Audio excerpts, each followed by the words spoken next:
உங்கள் சத்யாவின் full moon sale up to 70% தள்ளுபடி. ஏசி விலை 2ஆம் தேதி முதல் 15% வரை உயர்கின்றது. இப்போது ஏசி வாங்கி பணத்தை சேமியுங்கள்.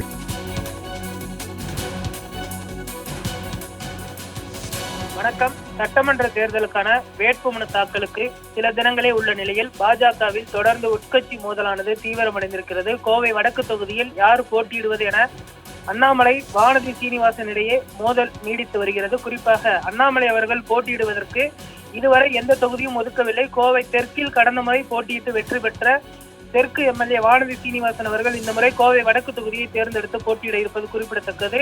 தான் அதிக வாக்குகள் பெற்ற கோவையில் தனக்கு தொகுதி ஒதுக்க அண்ணாமலை அவர்கள் தொடர்ந்து வலியுறுத்தி வருகிறார். பிரதமர் மோடி கோவை வருகையின் போது வரவேற்பு நிகழ்ச்சியை அண்ணாமலை புறக்கணித்திருந்தது குறிப்பிடத்தக்கது. இந்த நிலையில் தற்பொழுது அண்ணாமலை அவர்களுக்கு தொகுதி ஒதுக்கப்படுமா என்று அவருடைய ஆதரவாளர்கள் எதிர்பார்க்கிறார்கள். ஆனால் வானதி சீனிவாசன் எப்படியாவது கோவை வடக்கு தொகுதியை தனக்கு பெற்றுவிட வேண்டும் என்றும் தற்பொழுது தீவிரமாக முயற்சி செய்து வருகிறார். அதே போன்று அண்ணாமலை அவர்களுக்கு கடந்த முறை மொடக்குறிச்சி போட்டியிட்டு வெற்றி பெற்றிருந்த தொகுதி இந்த முறை அதே தொகுதியை தனக்கு வேண்டும் என்றும் கேட்டு வருகிறார்கள். ஒருவேளை அண்ணாமலை அவர்களுக்கு மொடக்குறிச்சி ஒதுக்கப்பட்டால் வானதி சீனிவாசன் அவர்களுக்கு கோவை வடக்கு தொகுதி ஒதுக்கப்படும். இந்த நிலையில் தற்பொழுது தொடர்ந்து உட்கட்சி பூசல் தீவிரமடைந்திருக்கக்கூடிய நிலையில் யாருக்கு எந்த தொகுதிகள் ஒதுக்கப்பட இருக்கிறது என்பது இன்னும் ஒரு சில தினங்களில் தெரிய வரும் திங்கட்கிழமையுடன் வேட்புமனு தாக்கல் நிறைவடைய இருப்பது குறிப்பிடத்தக்கது.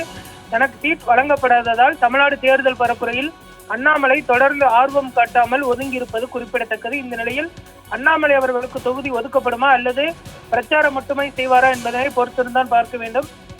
அதே போன்று புதுவை சென்று புதுவையில் போட்டியிடக்கூடிய பாஜக வேட்பாளர்களை ஆதரித்து அவர் பிரச்சாரம் செய்திருந்தது குறிப்பிடத்தக்கது. அதே போன்று மத்திய உள்துறை அமைச்சர் பியூஷ் கோயல் அவர்கள் அழைப்பின் பேரில் நேற்று அவசரமாக கிளம்பி சென்னை வந்திருந்தார். கமலாலயத்தில் நடந்த அந்த விவாதத்தின் போது அவர் கலந்து கொண்டு தன்னுடைய கருத்தையும் தெரிவித்திருக்கிறார்.